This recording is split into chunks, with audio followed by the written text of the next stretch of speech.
Scam scam scam scam.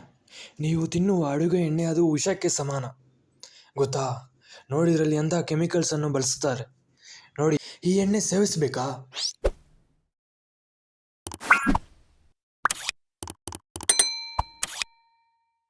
Hello, welcome to my channel Sai Krish. ನೀವೇನಾದರೂ first time ನೋಡ್ತಾ ಇದ್ರೆ please subscribe ಮಾಡಿ, ಮತ್ತು ಲೈಕ್ ಮಾಡಿ, ಶೇರ್ ಮಾಡಿ, ಕಮೆಂಟ್ ಮಾಡಿ. ಇವತ್ತಿನ ಟಾಪಿಕ್ ಏನಂದರೆ, ಅಡುಗೆ ಎಣ್ಣೆಯ ಇಂಡಸ್ಟ್ರಿಯಲ್ಲಿ ಏನೆಲ್ಲ ಸ್ಕ್ಯಾಮ್ಗಳು ನಡೀತವೆ ಅಂತ ನೋಡುವ ಬನ್ನಿ.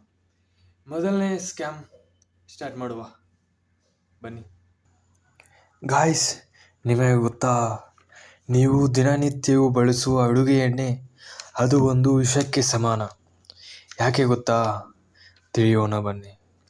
ಇದು ತಿಳಿಯೋದಕ್ಕೂ ಮುಂಚೆ ನೀವು ಅಡುಗೆ ಎಣ್ಣೆಯನ್ನು ಹೇಗೆ ಮಾಡ್ತಾರೆ ಅಂತ ತಿಳಿಯಬೇಕು.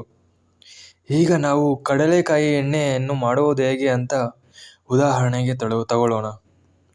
ಮೊದಲಿಗೆ ಕಡಲೆಕಾಯಿ ಕೀಳಬೇಕು ಮತ್ತು ಅದನ್ನು ಶುದ್ಧಪಡಿಸಬೇಕು, ಮತ್ತು ಅದನ್ನು ಒಣಗಿಸಬೇಕು. ನಂತರ ಅದರ ಕವಚವನ್ನು ಅಥವಾ ಸಿಪ್ಪೆಯನ್ನು ತೆಗೆಯಬೇಕು. ನಂತರ ಇದರಲ್ಲಿರುವ ಅನುಪಯುಕ್ತ ಬೀಜಗಳನ್ನು ತೆಗೆಯಬೇಕು. ನಂತರ ಗ್ರೈಂಡಿಂಗ್ ಮೆಷಿನ್ಗೆ ಕೊಡಬೇಕು. ಇನ್ನೇನು ಎಣ್ಣೆ ಬಂದೇ ಬಿಡ್ತು.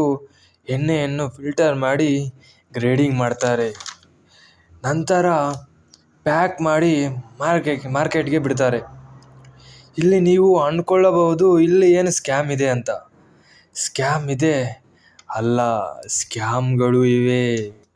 ಮೊದಲ ಸ್ಕ್ಯಾಮ್ ಬಂದು, ನೀವು ಅಂದ್ಕೊಂಡೇ ಇರ್ತೀರ ಎಣ್ಣೆಗೆ ಕಲರ್ ಮತ್ತು ಟ್ರಾನ್ಸ್ಪರೆಂಟ್ ಗುಣ ನೈಸರ್ಗಿಕ ಅಂತ. ಆದರೆ ಆ ಗುಣ ನೈಸರ್ಗಿಕ ಅಲ್ಲ. ಎಣ್ಣೆಯ ಬಣ್ಣ ಬಂದು ಡಾರ್ಕ್ ಹಳದಿ ಬಣ್ಣ. ಇದರಲ್ಲಿ ಯಾವುದೇ ಟ್ರಾನ್ಸ್ಪರೆಂಟ್ ಗುಣ ಇರುವುದಿಲ್ಲ. ಆದರೆ ನಾವು ಈಗ ನೋಡುವ ಎಣ್ಣೆಯಲ್ಲಿ ಲೈಟ್ ಯೆಲ್ಲೋ ಮತ್ತು ಟ್ರಾನ್ಸ್ಪರೆಂಟ್ ಆಗಿ ಇದೆ. ಆದರೆ ಎಣ್ಣೆ ತಿಳಿ ಹಳದಿ ಮತ್ತು ಟ್ರಾನ್ಸ್ಪರೆಂಟ್ ಆಗೋಕೆ ಹೇಗೆ ಸಾಧ್ಯ? ಇಲ್ಲೇ ಇರೋದು ಅಸಲಿ ಸತ್ಯ.